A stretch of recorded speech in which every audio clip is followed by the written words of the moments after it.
자, 오늘은 2023년의 마지막 날이자 그리고 마지막 이렇게 주일입니다. 오늘 처음 제가 그 마지막을 이렇게 설교를 해야 된다라고 알았을 때 정말 좀 부담이 많이 됐었어요. 왜냐하면 그 마지막이라고 하면 뭔가 정리를 잘 해야만 될 것 같고 뭔가 이렇게 좀 의미 있는 아니면 정리도 잘 해줘야 될 것 같은 뭐 그런 생각이 들어서 처음에는 그 피러 목사님한테 너무 부담이 돼서 제가 날짜를 바꾸고 싶다라고도 이야기를 했었거든요. 근데 바꿀 날짜가 없는 거예요. 그 전주로 바꾸자니 크리스마스고 그 다음 주로 바꾸자니 또 새해고 그래서 고민하다가 그냥 순종하겠습니다라는 마음으로 하기로 이제 결정을 하고 어떤 설교로 이렇게 주제를 잡아야 될까 좀 그다음부터 이제 고민을 하기 시작을 했어요. 처음에는 그 마지막이라 생각을 하면 그래도 교회니까 아 은혜고 감사지라는 그러한 주제로 잡아야 될까? 아니면 그 수고라는 단어를 생각하면서 수고하고 짐진 자들아 다 내게로 오라 내가 너희를 쉬게 하리라 라는 그러한 말씀으로 전해야 될까? 아니면 저희가 원래 하던 대로 저희가 그 생명의 삶 그 스케줄대로 그 말씀을 나누어야만 할까? 뭐 여러 가지 이렇게 생각을 하다가 저는 오늘 이 본문 말씀인 에베소서 6장 23절, 24절로 이렇게 결정을 했어요. 왜냐하면 이 말씀은 제가 올해 1년 동안 가장 많이 묵상했던 그런 성경 구절이거든요. 왜냐하면 제가 작년 12월 31일 정확히 1년 전 송구여신 예배 때 그 말씀 뽑기 할 때 받은 말씀이거든요. 여러분들에게 질문 하나 하고 싶어요. 혹시 여러분들 작년에 오늘 저희가 밤에도 송구여신 예배 때 말씀 뽑기를 할 건데 말씀 뽑기 했던 그 성경 구절 기억하고 계신가요? 없으신가요? 어디 뭐 집안에 있으시죠? 예전에는 이 송구여신 예배 때 이 말씀 뽑기를 성구라고 하면서 굉장히 이렇게 높여 부르기도 했었어요. 근데 이 말씀을 뽑는 행위를 두고 어떤 이는 이렇게 좀 부정적으로 이렇게 말을 하기도 합니다. 왜냐하면 성경의 그 수많은 말씀 가운데 무슨 마치 제비 뽑기 하듯이 아니면 무슨 포춘 쿠키 저희가 먹는 것처럼 딱 뜯어서 말씀을 듣는 것처럼 하는 것 그 자체가 뭐 세속적이고 불경스럽고 아니면 한국인들만이 갖고 있는 그런 미신이라고도 이야기를 해요. 하지만 여러 이런 부정적인 의견보다 저는 좀 긍정적인 면을 보고 싶은데 저는 이 말씀을 송구혁신 예배 때 이렇게 딱 뽑고 나면 저는 그 말씀을 어떻게 생각을 하냐면 한 해 동안 그 말씀을 씹고 또 씹어서 충분히 소화하라 라는 그런 생각으로 그 마음을 가지고 그 말씀을 붙잡고 있는데 물론 저희 교회에서도 그 말씀의 중요성을 강조하기 때문에 하루에 성경을 4장씩 읽고 있고요. 그리고 매일매일 삶 속에서 큐티를 하고 있습니다. 그렇게 매일매일 말씀을 읽고 그 말씀으로 하루를 살아가는 것, 거기에서 오는 분명한 유익이 있지만, 하지만 그 한 구절, 그 한 말씀을 계속해서 묵상하고 씹고 또 씹으면 거기에서 오는 너무나도 큰 유익이 있어요. 그렇기에 오늘 그 설교는 그 한 해 동안 제가 이 말씀을 붙잡고 계속해서 묵상하고 기도하면서 느끼고 경험한 어떻게 보면 저의 1년간의 그 신앙의 그 보고서 아니면 좀 간증문 같기도 한 것 같아요. 자, 오늘 본문 한번 그 짧은 구절이니까 다시 한번 읽어볼까요? 아버지 하나님과 주 예수 그리스도께로부터 평안과 믿음을 겸한 사랑이 있을지어다. 우리 주 예수 그리스도를 변함없이 사랑하는 모든 자에게 은혜가 있을지어다. 처음 이 말씀을 제가 딱 뽑고 났을 때가 아직도 생각이 나요. 그 첫 번째 감정은 너무나도 기뻤어요. 왜냐하면 가끔 그럴 때가 있어요. 어떤 말씀을 뽑았는데 그 말씀 가운데 좀 불편한 단어들이 있을 때가 있어요. 예를 들어서 뭐 시험, 아니면 인내, 아니면 연단. 제가 예전에 한 연속 3년을 연단이라는 단어가 적혀 있는 그 말씀을 뽑은 적이 있었는데 그때는 좀 많이 불편했어요, 제가. 왠지 그 해는 하나님 앞에서 연단을 많이 받고 시험을 많이 받아야 될 듯한 그런 생각이 들기도 했었는데 이런 단어가 없는 것도 너무나도 좋았고 또 가끔 또 그럴 때 있잖아요. 말씀을 딱 뽑았는데 이 말씀이 도대체 무슨 말을 하는지 모르게 좀 애매한 그런 구절들이 있어요. 근데 이 말씀은 좀 애매하지 않고 좀 분명하고 그리고 좀 좋은 단어만 있는 것 같아요. 평화, 그리고 사랑, 은혜가 너희들에게 있을지어다. 그래서 올 한 해는 내 삶 속에 그런 평화, 사랑, 은혜가 넘쳐났으면 좋겠다. 근데 그것들 중에서도 저는 이 평화라는 단어가 너무나도 좋았어요. 왜냐하면 제가 좀 그만큼 그때 좀 간절했던 것 같아요. 제 삶 속에 뭔가 이렇게 혼자만의 문제도 있었고 여러 가지 뭐 평화를 해치는 그 평안을 해치는 그런 일들이 좀 있었거든요. 그러면서 이 말씀을 뽑고 나서 가장 먼저 했던 게 이 평화라는 단어가 성경에서 어떻게 쓰여졌는지 한번 찾아보기 시작을 했습니다. 이 오늘 본문 속에 나오는 이 평화라는 단어가 헬라어 원문으로 보면 에이레네라는 단어예요. 그리고 이 단어가 구약에서는 너무나도 익숙한 단어 샬롬이라는 단어랑 똑같은 뜻인데 그리고 이 원문에서는 이게 딱 한 단어 그 에이레네라는 단어로 나오고 영어 성경으로는 피스라는 단어로 이렇게 그 트랜슬레이트 되어 있는데 한국어 성경으로 보면 이 단어가 좀 여러 가지로 해석이 돼요. 그래서 평화, 화평, 평강, 평안 뭐 이렇게 번역이 되어 있는데 그 평화라는 그 단어는 전쟁하고는 좀 반대되는 개념이에요. 그래서 전쟁이 없는 상태, 그 평화로운 상태를 평화라고 이야기를 하고요. 똑같은 말이지만 말의 순서를 바꿔서 그 화평으로 번역이 될 때는 관계 속에서의 오는 평안.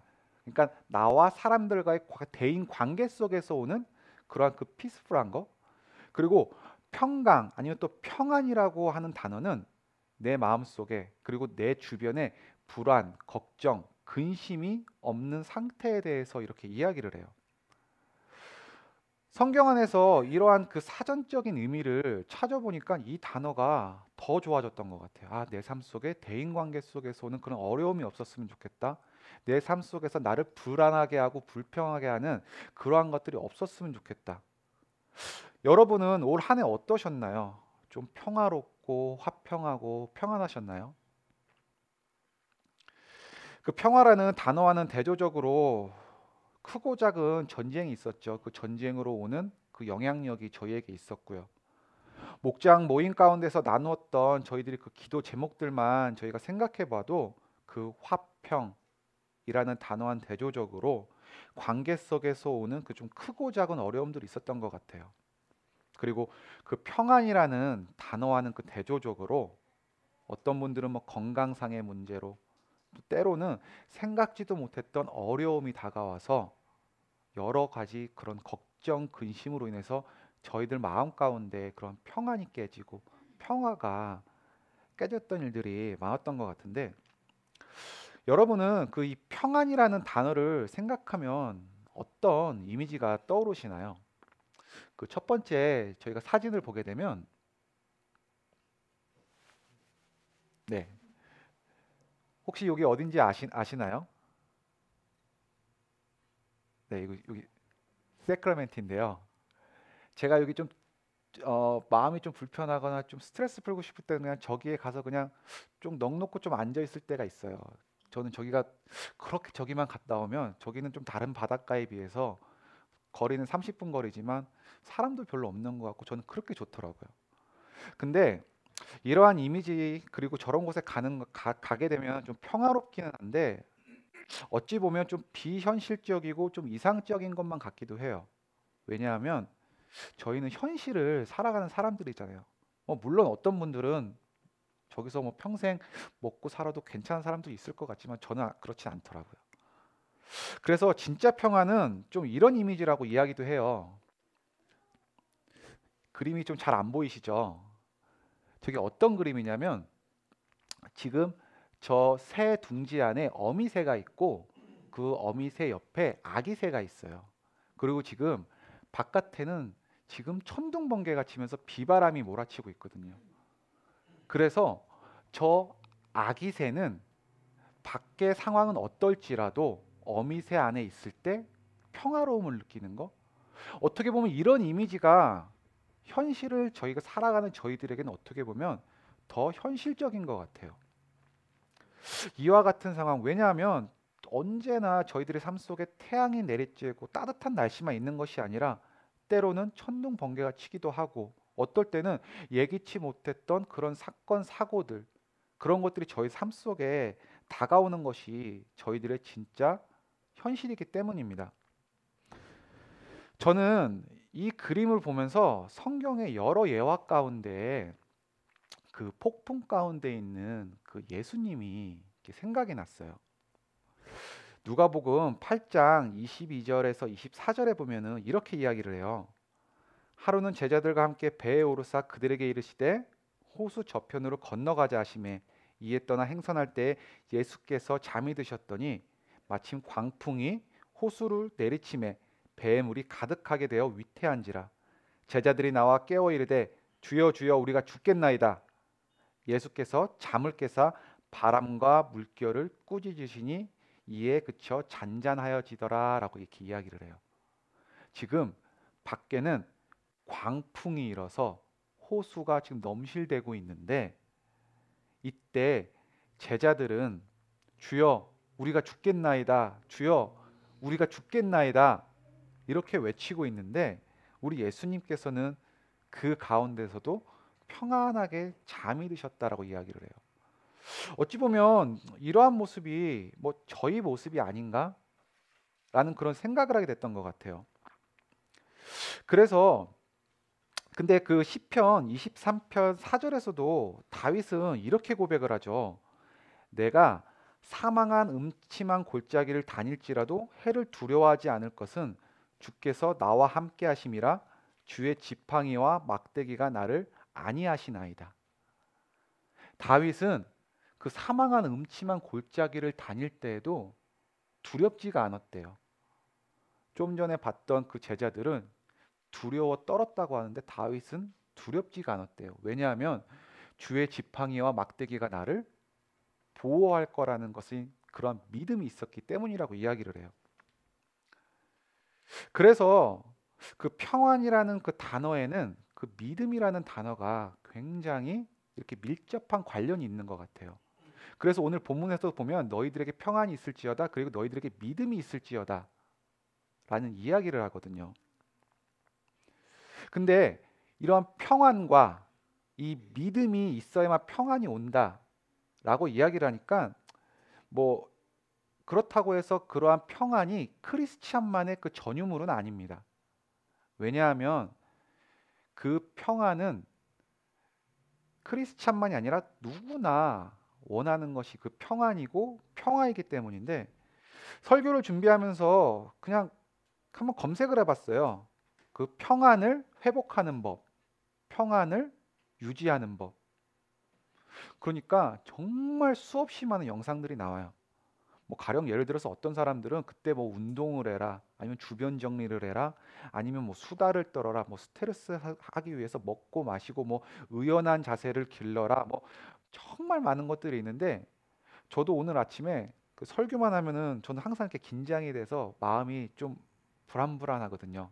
그래서 아침에 또 아침부터 일어나서 화장실 청소를 막 하고 부엌에 가서 또 뭐 또 다 닦고 있었어요. 그러면 좀 저는 좀 개인적으로 마음이 좀 편안해지거든요. 근데 하지만 성경에서는 분명하게 이야기를 해요. 요한복음 14장 27절에 보면 이렇게 이야기를 해요.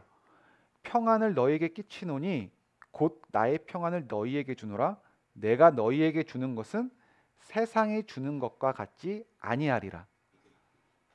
주님께서 주시는 평안은 세상이 주는 것과 같지 않대요. 분명 세상이 주는 것처럼 평안을 얻을 수 있어요. 뭐 주변 정리를 하고 여러분들만의 그 스트레스 해소법, 평안을 유지하는 법 여러분들 각자 갖고 계시잖아요. 하지만 그것보다 주님께서 주시는 평안은 세상이 주는 것과는 다르다라고 이야기를 해요. 왜냐하면 골로새서 3장 15절에서는 이렇게 이야기를 하거든요. 그리스도의 평강이 너의 마음을 주장하게 하라. 그 영어 성경을 보면 peace that comes from the Christ라고 이야기를 해요. 너희들이 평안이 있어야 되는데 그 평안이 너희들의 방법이 아닌 주님께로부터 오는 그러한 평안이 있어야만 한다. 성경에서도 분명하게 이야기를 해요. 데살로니가 후서 3장 16절에서는 평강의 주께서 친히 때마다 일마다 너희에게 평강을 주시고 주께서 너희 모든 사람과 함께 하시기를 원하노라. 요한복음 16장 33절에서는 이것을 너희에게 이르는 것은 너희로 내 안에서 평안을 누리게 하려 함이라. 민수기 6장 26절에서는 여호와는 그 얼굴을 내게로 향하여 드사 평강 주시기를 원하노라. 그리고 시편 85편 8절에서는 내가 하나님 여호와께 하신 말씀을 들으리니 무릇 그의 백성 그의 성도들에게 화평을 말씀하실 것이라. 그들은 다시 어리석은 대로 돌아가지 말지로다. 저는 개인적으로 그 말씀을 이렇게 뽑고 그리고 이 말씀 속에 나오는 단어를 찾아보고 그중에 그 평화라는 단어를 찾아보고 그리고 성경 속에서 이 평화라는 단어가 어디서 나오는지 이렇게 찾아보고 났더니 좀 이렇게 정리가 됐던 것 같아요. 아, 내가 원하는 방법의 평안이 아니라 주님께서 주시는 그 평안을 내가 누리고 살아야 되겠구나. 그래서 성경의 말씀에 나왔던 것처럼 그 평안을 위해서 내가 기도해야겠구나. 그래서 올 한 해 이 말씀을 붙들고 저는 좀 틈날 때마다 기도했던 것 같아요. 여러분들 혹시 그럴 때 있지 않으세요? 그 하나님 안에서 주어지시는 그 평안함? 저희가 그 처음에 봤던 그 그림처럼 그 세상에 있는 그 폭풍이 그 비바람이 멈춰서 이제는 그 비바람이 더 이상 오지 않아서 오는 그 안심된 마음에서 오는 평안이 아니라 세상은 그대로이지만 내가 주님 안에 있다는 그 사실 하나만으로 그리고 주님께서 인도하신 그 주님이 나를 계속해서 인도하실 것이라는 그 믿음 때문에 오는 그 평안함. 그래서 저는 그 습관적이라고 하기보다는 좀 중독적으로 오늘 말씀을 보고 또 보면서 주님, 제 안에 평안이 있었으면 좋겠습니다. 주님, 제 안에 평안이 있었으면 좋겠습니다. 그래서 그때마다 왔던 그런 평안함이 있어서 올 한 해를 이렇게 살 수 있었던 것 같아요. 제가 설교는 그렇게 자주 하지 않지만 올해 첫 번째 했던 설교가 그래서 뭐지? 이런 것까지 우리가 기도를 해야 되는 건가라고 하는 것까지 기도하자라고 했던 것이 제때 설교였거든요. 근데 이렇게 기도하면서 제가 이렇게 살아가는데 어느 날 금요 중보 기도 모임 시간에 그날도 오늘 성경 본문을 생각하면서 기도하는데 갑자기 이런 생각이 들었어요. 제가 한 해 동안 이렇게 붙잡고 평안을 위해서 기도했던 이 말씀은 바울이 자기 자신을 위해서 기도했던 것이 아니라 다른 일을 위해 기도하는 성경 구절이라는 생각이 갑자기 저의 마음을 사로잡는 거예요. 바울이 자신의 평안을 위해서 기도했던 것이 아니라 다른 이의 평안을 위해 기도했던 것이 오늘 본문 구절이었어요. 다른 일을 이렇게 위해서 기도했다는 그 생각이 들자 저는 그때 기도할 수가 없었습니다.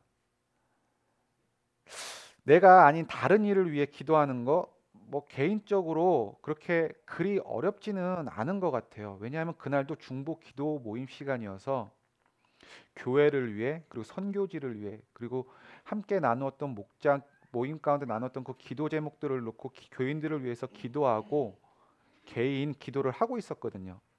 오히려 가끔은 나를 위해 기도하는 것보다 교회를 위해 선교지를 위해 그리고 교인들의 기도 제목을 놓고 기도할 때 나의 기도보다 좀 간절한 마음으로 기도하지 않는 것 같고 때로는 너무 이렇게 형식적으로 기도하는 것은 아닌가?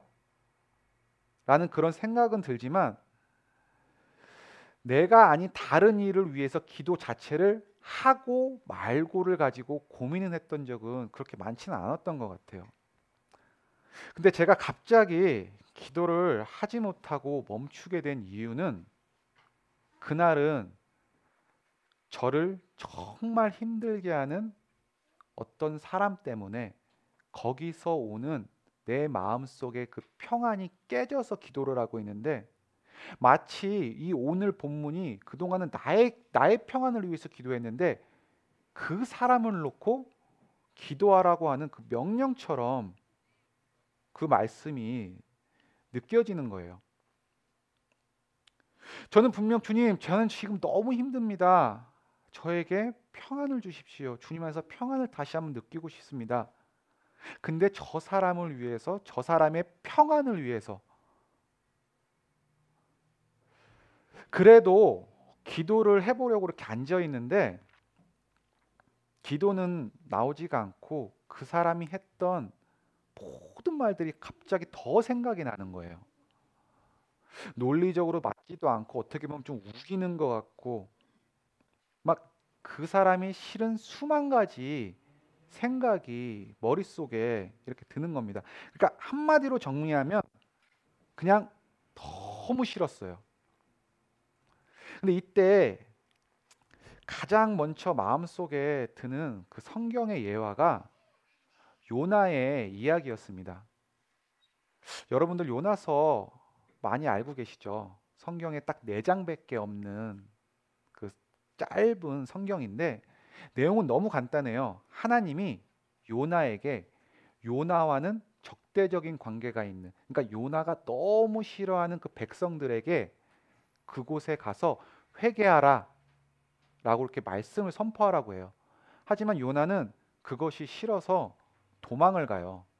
그리고 물고기 뱃속에 있다 회개하고 다시 니느웨로 돌아가서 회개하라 외쳤는데, 그 회개하는 니느웨 사람들이 꼴보기가 싫어서 짜증내는 그 요나, 그것이 요나서의 마지막 장면이거든요.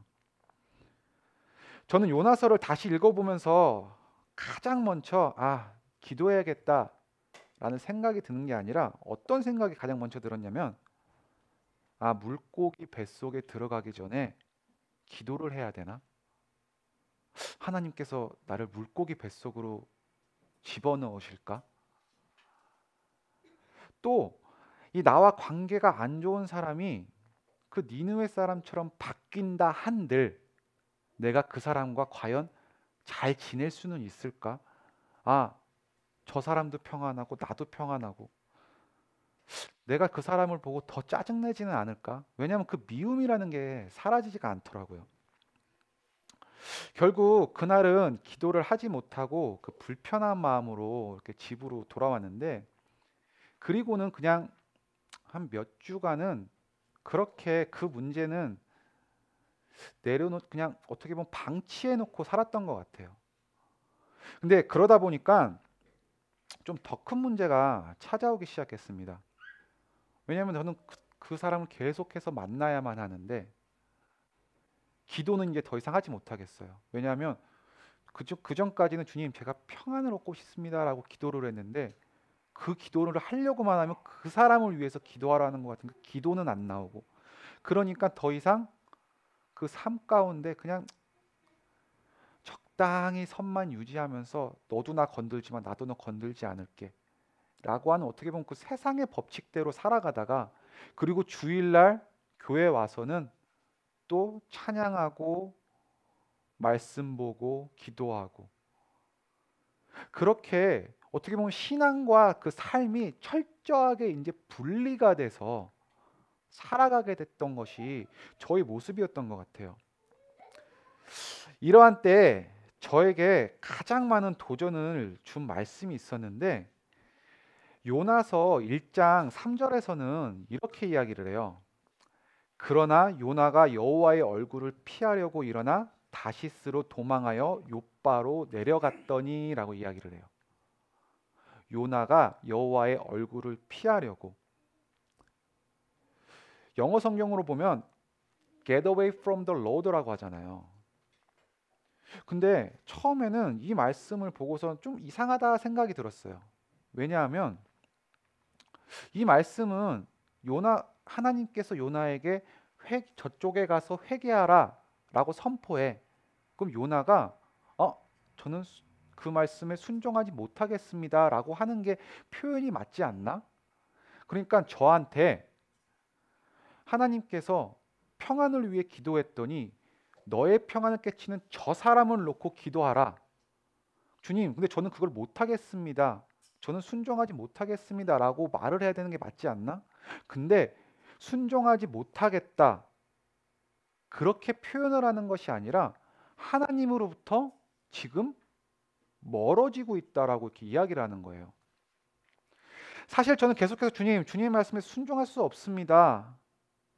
라고 이렇게 이야기를 하고 있는데 주님께서는 저에게 너는 나에게서 점점 멀어지고 있다라고 이렇게 이야기를 하고 있는 거예요. 그러면서 이 말씀을 주님, 저는 주님과 이렇게 멀어지려고 하는 것은 아닙니다. 그러니까 제가 다만 힘이 듭니다. 라고 하면서 기도하고 있는데 주님께서 저에게 이런 마음을 주시는 거예요. 너는 너만 생각하는 이기적인 아이다.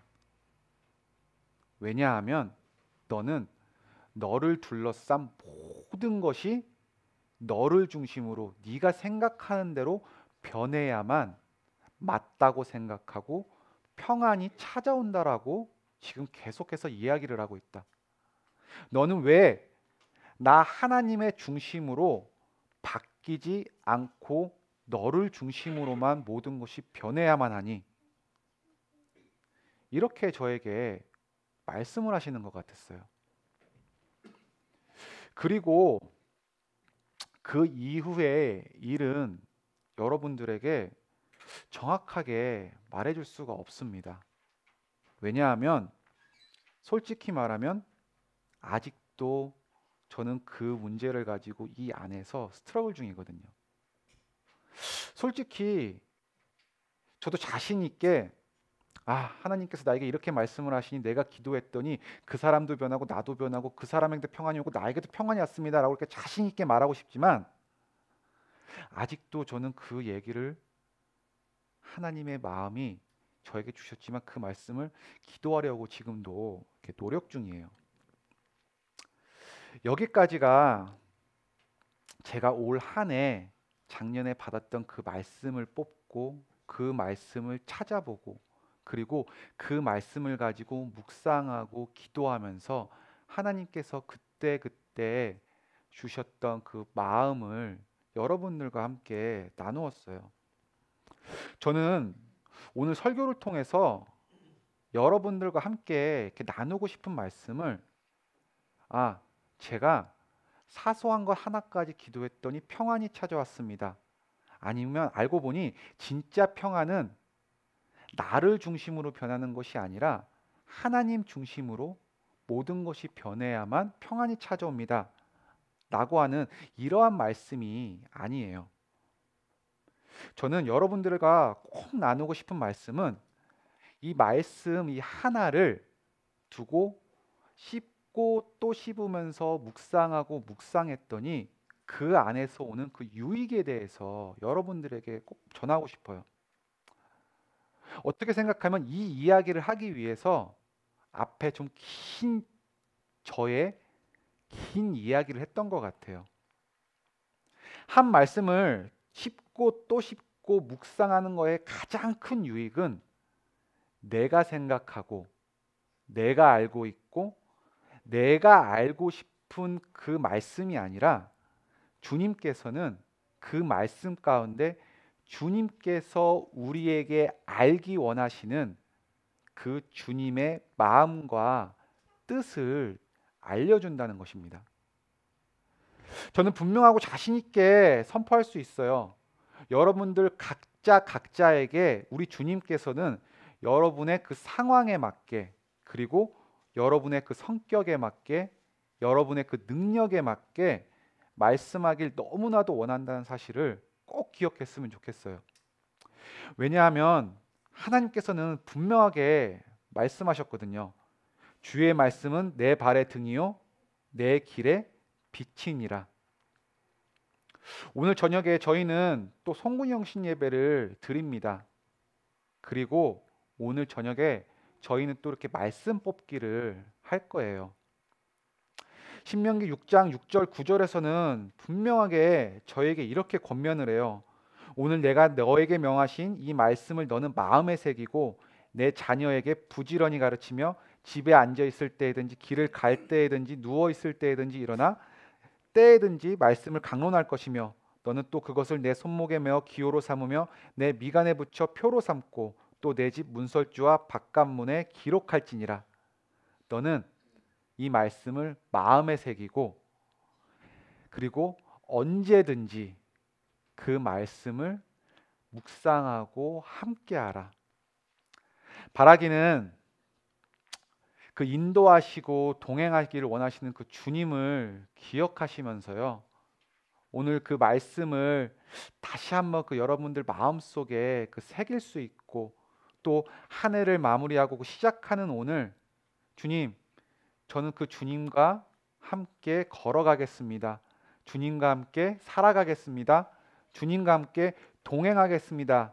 라는 마음과 결심으로 주님의 마음과 뜻을 알아가고 순종하며 주님께 영광 돌리며 살아가겠다고 소원을 품을 수 있는 저와 여러분이 되기를 주님의 이름으로 소원드립니다.